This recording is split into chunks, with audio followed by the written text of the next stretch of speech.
నమస్తే, welcome to YoYo TV. Telangana రాజకీయాలు హాట్గా సాగుతున్నాయి. పార్లమెంటు ఎన్నికల రిజల్ట్ రాకముందే రాజకీయ సమీకరణాలు వేగంగా మారుతున్నాయి.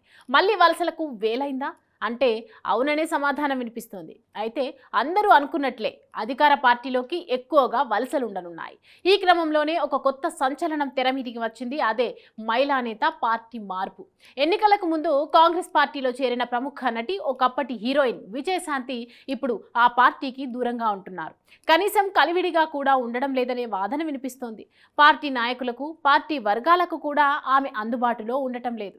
దీంతో ఆమె పార్టీ నుంచి దూరం అవుతారనే ప్రచారం జరుగుతోంది. దీనిలో ఎంతవరకు నిజం ఉందనే విషయం తెలియకపోయినా ప్రస్తుతం జరుగుతున్న పరిణామాలు గమనిస్తే ఏమైనా జరగొచ్చనే వాదన అయితే వినిపిస్తోంది. రాష్ట్రంలో జూన్ 2న తెలంగాణ ఆవిర్భావ దినోత్సవాన్ని అత్యంత ఘనంగా చేయాలని సీఎం రేవంత్ రెడ్డి నేతృత్వంలోని కాంగ్రెస్ ప్రభుత్వం నిర్ణయించిన విషయం తెలిసిందే.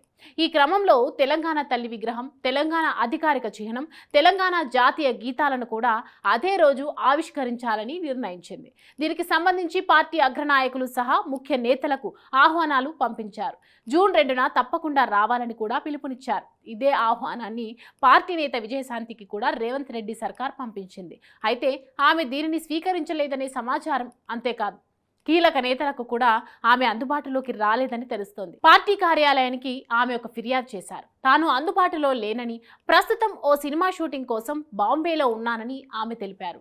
అందుకే తాను హాజరు కావడం లేదన్నారు. కానీ ఈ విషయంలో మరో వాదన వినిపిస్తోంది. తనకు పార్టీలో ప్రాధాన్యం దక్కకపోవడం, ప్రభుత్వం ఏర్పడినా కూడా తనకు ఎలాంటి గుర్తింపు ఇవ్వకపోవడంతోనే విజయశాంతి ఇలా వ్యవహరిస్తున్నారనే గుసగుసలు గాంధీ భవన్ వర్గాల్లో చక్కర్లు కొడుతున్నాయి.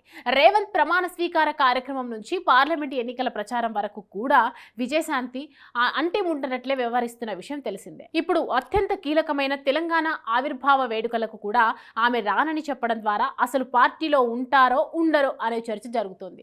కొద్ది రోజుల కిందట విజయశాంతి బీఆర్ఎస్ పార్టీకి ఇండైరెక్ట్ గా సపోర్ట్ చేస్తూ ట్వీట్ చేశారు. అప్పుడే ఆమె పార్టీ మార్పు ఖాయమైందని పెద్ద ఎత్తున ప్రచారం జరిగింది. అయినా దీనిపై విజయశాంతి స్పందించలేదు. తాజాగా మరోసారి రాములమ్మ పార్టీ నిర్వహించే కార్యక్రమానికి దూరంగా ఉండటంతో పార్టీ మార్పు ఖాయమని అంటున్నారు. మరి ఇప్పుడైనా విజయశాంతి స్పందిస్తారో లేదో చూడాలి.